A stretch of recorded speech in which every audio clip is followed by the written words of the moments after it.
Hi friends, అందరికీ నమస్కారం. మేము రీసెంట్ గా అయోధ్య వెళ్ళాము. ఈ వీడియోలో అయోధ్య గురించి ఫుల్ డీటెయిల్స్, ఎక్కడ స్టే చేయాలి, అలాగే అయోధ్యలో ఇంకా చూడవలసిన ప్లేసెస్ గురించి ఫుల్ ఇన్ఫర్మేషన్ ఈ వీడియోలో నేను మీకు చెప్తాను. ఫస్ట్ మేము బాగ్డోగ్రా నుండి స్టార్ట్ అయ్యాము. ఇక్కడ నుండి అయోధ్య దాదాపు 800 కిలోమీటర్స్ ఉంటుంది.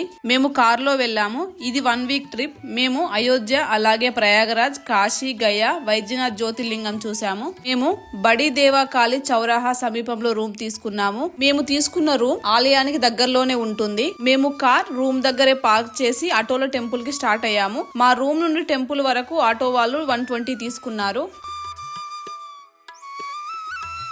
ఇప్పుడు దర్శనానికి వెళ్దాం రండి. అయోధ్యలో బాలరాముని ఆలయం కాకుండా ఇంకా చాలా ఆలయాలు ఉన్నాయి. అవి ఒక్కొక్కటిగా మీకు నేను చూపిస్తాను రండి. ముందుగా మనం బాలరాముని దర్శించుకుందాము, తర్వాత మిగిలిన ఆలయాలను దర్శించుకుందాము. మేము మార్నింగ్ 6 కి శ్రీరాముని దర్శనానికి వెళ్తున్నాం.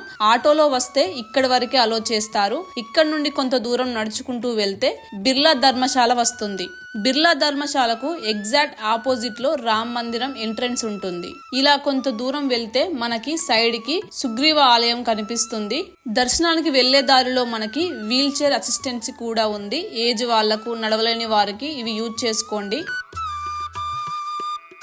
అలాగే అయోధ్యకు వెళ్లే ట్రైన్ డీటెయిల్స్ నేను డిస్క్రిప్షన్ లో ఇస్తాను, చెక్ చేయండి. ఇప్పుడు మన తెలుగు రాష్ట్రాల నుండి అయోధ్యకు ఎలా వెళ్లాలో తెలుసుకుందాం. మన 2 తెలుగు రాష్ట్రాల నుండి అయోధ్యకు డైరెక్ట్ ట్రైన్స్ ఉన్నాయి, కానీ వారానికి 1 మాత్రమే ఉంది. మన తెలంగాణ నుండి ప్రతి శుక్రవారం 1, ఆంధ్రప్రదేశ్ నుండి ప్రతి సోమవారం 1 ఉన్నాయి. ఒకవేళ ఫ్లైట్ కు రావాలనుకుంటే అయోధ్యలో ఎయిర్పోర్ట్ కూడా ఉంది.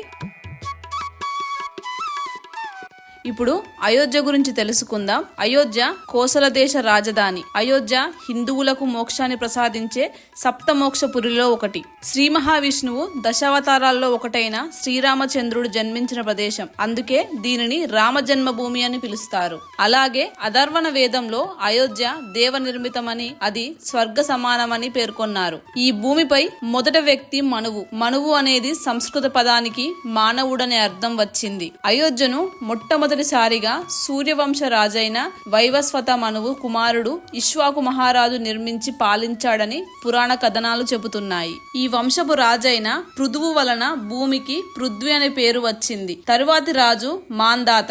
ఈయన గురించి చెప్పాలంటే చాలా చరిత్ర ఉంది. సూర్యవంశంలోని 31వ రాజు సత్యహరిశ్చంద్రుడు తన సత్యవాక్ పరిపాలనతో సూర్యవంశానికి ఘనకీర్తి తెచ్చాడు.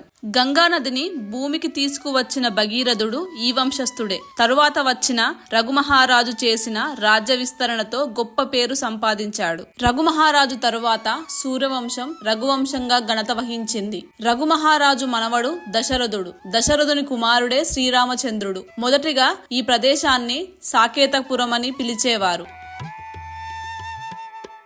అసలు అయోధ్యకి మొదటగా ఆ పేరు ఎలా వచ్చిందో ఇప్పుడు తెలుసుకుందాం. పురాణాల్లో మహారాజైన ఆయుధ్ని శ్రీరామచంద్రుని యొక్క పూర్వీకులుగా చెప్పుకునేవారు. అతని పేరు సంస్కృత పదమైన యుద్ నుండి వచ్చింది.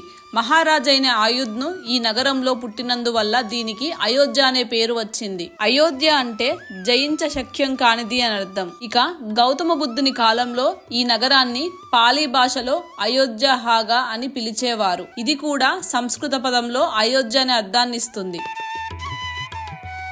శ్రీరాముని నుండి మనం ఏం నేర్చుకోవాలి అంటే, రాముడు ఒక మతానికో ఒక ప్రాంతానికో పరిమితం కాదు. ఆయన ఒక వ్యక్తిగా, ఆయన ఒక రోల్ మోడల్ గా, అలాగే ఒక గొప్ప కొడుకుగా, ఒక గొప్ప భర్తగా, ఒక గొప్ప పాలకుడిగా, ఒక గొప్ప అన్నగా, ఇంకా చెప్పాలంటే ఒక మనిషిగా ఎలా బ్రతకాలో చెప్పేందుకు రాముడే ఆదర్శం. రాముడిని పూజించడమే కాదు, ఆయనలా జీవించడం నేర్చుకుంటే అదే నిజమైన ధర్మం. అలాగే రాముడంటే మనిషిగా అవతరించిన దేవుని రూపం, మనిషి దేవునిగా ఎదిగిన రూపం. ఇది రాముని గురించి ఒక మాటలో చెప్పాలంటే, దేవుడు అంటే లీలలు మహిమలు గుర్తొస్తాయి, కానీ శ్రీరాముడంటే కష్టాలు గుర్తొస్తాయి, విలువలతో ఎలా జీవించాలో గుర్తొస్తాయి. ఇక్కడ నుండి ఆలయ గోపురం కనిపిస్తుంది. ఇక్కడ నుండి లెఫ్ట్ సైడ్ కి వెళ్ళాలి. ఇక్కడ బ్యాగ్ చెకింగ్ ఉంటుంది. ఇక్కడ నుండి ముందుకు వెళితే మనకి సైడ్ లో చెప్పల్స్ పెట్టుకోవడానికి లాకర్స్ ఉంటాయి. ఇక్కడ చెప్పులు పెట్టి దీనికి ఎగ్జాక్ట్ ఆపోజిట్ లో మొబైల్ లాకర్స్ ఉన్నాయి. ఇక్కడ మన ఫోన్లు, ఇంకా ఏమైనా ఎలక్ట్రానిక్ ఐటమ్స్, వాచెస్, అలాగే మన వెంట తీసుకొచ్చుకున్న బ్యాగ్స్ ఏమైనా ఉంటే ఇక్కడ పెట్టి వెళ్ళాలి. ఆలయం లోపలికి ఫోన్, కెమెరా లాంటివి అలౌ చేయరు. లగేజ్ కౌంటర్ నుండి డైరెక్ట్ గా ఆలయానికి క్యూ లైన్ ఉంటుంది. మీరు దర్శనానికి వెళ్ళేటప్పుడు మనకి టెంపుల్ లోపల 3 లైన్స్ ఉంటాయి. మీరు రైట్ సైడ్ వెళ్ళడానికి ట్రై చేయండి. ఆ లైన్ లో వెళితే బాలరాముడిని కొంత దగ్గర నుండి చూడొచ్చు, అలాగే ఎక్కువసేపు ఉండొచ్చు. టెంపుల్ దగ్గర మనకి ఓల్డ్ టెంపుల్ యొక్క స్తంభాలు అలాగే విగ్రహాలు చూడొచ్చు. వీలైతే చూడండి. ప్రజెంట్ అయితే ఒక సైడ్ కి పెట్టారు, తర్వాత వీటిని పెట్టడానికి ఒక మ్యూజియం కడతారంట. మా దర్శనం అయ్యింది. మా దర్శనానికి 1 అవర్ టైం పట్టింది. ఈ ఆలయంలో బాలరాముడు ఈ రూపంలో ఉంటాడు, దర్శించుకోండి. రామ్ మందిరం వివాదం 1528లో మొదలై 2019లో సుప్రీంకోర్టు తీర్పుతో ముగిసింది. 2020 ఆగస్టు 5వ తేదీన రామ్ మందిర నిర్మాణానికి మోదీ గారు శంకుస్థాపన చేశారు. 2024లో జనవరి 22వ తేదీన నరేంద్ర మోదీ గారి చేతుల మీదుగా బాలరాముని ప్రాణప్రతిష్ఠ జరిగింది. ఇది రాముల వారు జన్మించిన ప్రదేశం కాబట్టి ఇక్కడ బాలరాముని ప్రతిష్ఠించారు. అలాగే ఈ ఆలయంలో ఉన్న బాలరాముని విగ్రహాన్ని మైసూరుకి చెందిన అరుణ్ యోగిరాజ్ తయారు చేశారు. మనం ఇక్కడ ఉడత స్టాచ్యూని అయితే చూడొచ్చు. శ్రీరాముడు లంకకు వారధి నిర్మించే సమయంలో ఉడత తన వంతు సాయం చేసింది. ఉడత చేసిన సాయానికి శ్రీరాముడు ఆ ఉడతను చేతిలో తీసుకొని ప్రేమగా నిమురుతాడు. ఎంత పని చేశామన్నది కాదు, ఎంత భక్తితో చేశామన్నది ముఖ్యం. అయోధ్యలోని రామమందిర నిర్మాణ సమయంలో రాముడి సేవలో ఉడత పాత్రను గుర్తు చేస్తూ అయోధ్య ఆలయ ప్రాంగణంలో ఉడత స్టాచ్యూని పెట్టారు. ఈ ఉడత స్టాచ్యూ బాలరాముని కొలువు తీరిన ఆలయాన్ని చూస్తున్నట్లు కనిపిస్తుంది. అలాగే టెంపుల్ దగ్గర కూడా ఒక కిచిడి, ఒక జ్యూస్ డబ్బా ఇస్తున్నారు. రష్ చాలా ఎక్కువగా ఉంది, సో మేము అక్కడ తినలేదు. ఇప్పుడు ఈ ఆలయంలోని దర్శనాల గురించి తెలుసుకుందాం. ఈ ఆలయంలో 2 రకాల దర్శనాలు ఉన్నాయి. ఒకటి బాలరాముని హారతి, అలాగే సుగం దర్శనం. ఇప్పుడు మనం సుగం దర్శనం మరియు బాలరాముని హారతి ఎలా బుక్ చేసుకోవాలో చూద్దాం. శ్రీరాముని జన్మభూమి ట్రస్ట్ వెబ్సైట్ లో బుక్ చేసుకోవాలి. ఆ బుకింగ్ లింక్స్ నేను డిస్క్రిప్షన్ లో ఇస్తాను, చెక్ చేయండి.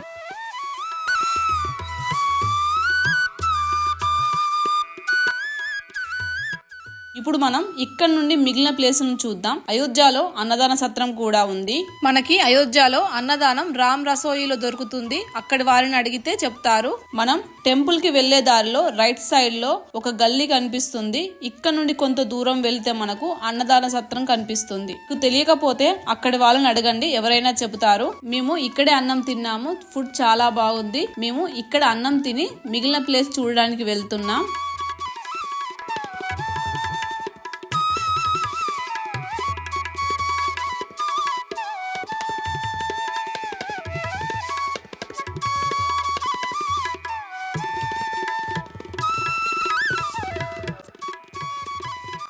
ఇక్కడ నుండి దశరథ్ మహల్, కనక్ భవన్, హనుమాన్ గడి దగ్గరలోనే ఉంటాయి. వాకేబుల్ డిస్టెన్స్ లోనే ఉంటాయి. వెళ్దాం రండి. మనం వెళ్లే దారిలో షాపింగ్ ఏరియా ఉంటుంది.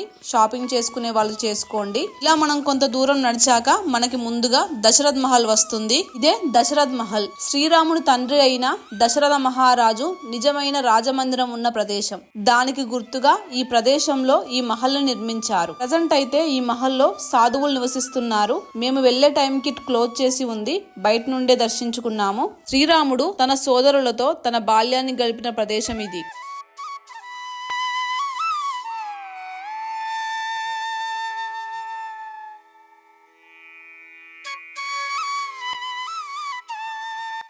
దశరథ్ మహల్ నుండి కొంత దూరం ముందుకు వెళ్తే మనకి రైట్ సైడ్ లో ఒక బోర్డు కనిపిస్తుంది. అక్కడ నుండి కొంత దూరం నడుచుకుంటూ వెళ్తే కనక్ భవన్ కనిపిస్తుంది. ఇదే కనక్ భవన్. దీనిని కైకేయి భవన్ అని కూడా పిలుస్తారు.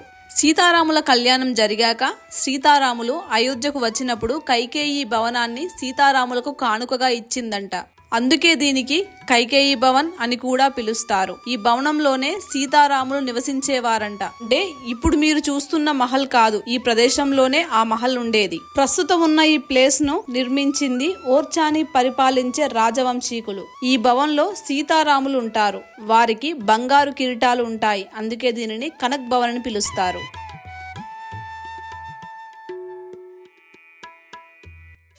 ఇప్పుడు హనుమాన్ గడి వెళ్దాం రండి. ఇలా కొంత దూరం నడుచుకుంటూ వెళ్ళాలి. రామజన్మభూమి ఆలయం వివాదంలో ఉన్నప్పుడు అయోధ్యకు వచ్చిన భక్తులందరూ ఈ హనుమాన్ గడి ఆలయాన్ని దర్శించుకొని వెళ్లేవారు.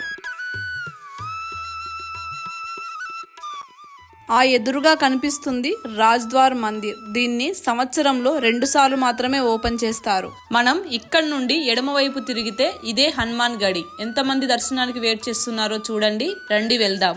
గతంలో ముందుగా ఈ ఆలయాన్ని దర్శించుకొని తర్వాత రామ్ మందిర్ దర్శించుకునేవారు. మేము ముందుగా అయోధ్య రాముని దర్శించుకుని తర్వాత ఈ ఆలయానికి వచ్చాం. ఈ ఆలయం కొంచెం ఎత్తులో ఉంటుంది. ఒక 90 మెట్లు ఎక్కాల్సి ఉంటుంది.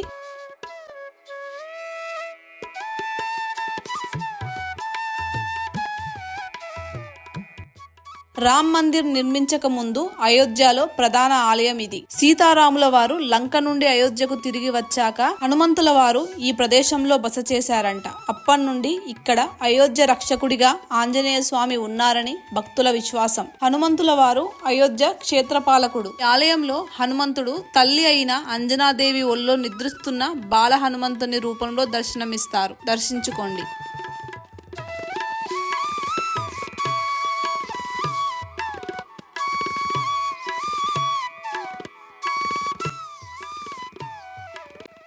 నెక్స్ట్ మనం రాముల వారు సరియు నదిలో ప్రవేశించి తన అవతారాన్ని ముగించిన గుప్తార్ ఘాట్ వెళ్దాం రండి. ఇప్పుడు సరియు నది ప్రాముఖ్యత గురించి తెలుసుకుందాం. అయోధ్యలోని సరియు నది అత్యంత పవిత్రమైన నది. ఇది హిమాలయాల్లో పుట్టి ఉత్తరప్రదేశ్ గుండా ప్రవహిస్తూ అయోధ్య నగరాన్ని ఆనుకొని సాగుతుంది. శ్రీరాముడు ఈ నది ఒడ్డున జన్మించాడని, తన అవతారాన్ని ఈ నదిలోనే ముగించాడని పురాణాలు చెబుతున్నాయి. ఇది గంగా నదికి ఉపనది. దీనిని గోగ్రా అని పిలుస్తారు. సరియు నదిలో స్నానం చేయడం వల్ల పాపాలు తొలగిపోతాయని, మోక్షం లభిస్తుందని భక్తుల విశ్వాసం. రాముడు లక్ష్మణుడు సరియు నదిలో మునిగి తమ మానవ అవతారాలను చాలించి వైకుంఠానికి వెళ్లారని రామాయణంలో ఉంది. ఇప్పుడు సరియు నది శాపం గురించి తెలుసుకుందాం. ఒకానొక సందర్భంలో సరియు నది శివుని శాపానికి గురై తదుపరి విష్ణువు అనుగ్రహంతో శాప విమోచనం పొందిందని చెబుతారు.